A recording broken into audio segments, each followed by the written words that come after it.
ไทยบอกว่าเบิ่งอันนี้ก็เป็นเศษอาหารที่มันอันนี้สิเป็นเศษอาหารหรือขยะเปียกอื่นๆที่คิดว่ามันน้อยๆแต่ว่าต่อไปคันถามร่วมกันแล้วมันก็สิเป็นปัญหาเฮ็ดสำคัญที่เกิด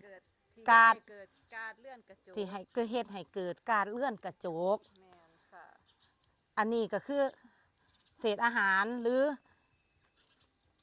เศษอาหารหรือขยะเปียกอันนี้ก็คือเศษอาหารหรือขยะเปียกที่เฮาเหลือกินเหลือแต่ละมือถ้ามันกับบ่หลายแต่ว่ามันกับเป็นอีกส่วนหนึ่งที่เฮ็ดให้เป็นเกิดการเลื่อนกระจกมันกับบ่หลายแต่ก็เป็นสาเหตุหนึ่งที่เฮ็ดให้เกิดการเลื่อนกระจกมันบ่หลายแต่ว่าก็เกิดเฮ็ดให้เป็นมันบ่หลายแต่ว่าก็เกิดจะเฮ็ดให้เกิดจะเฮ็ดให้เกิดจะเฮ็ดให้สาเหตุจะเฮ็ดให้เกิดการเลื่อนกระจกเอาเท่านี้เนาะ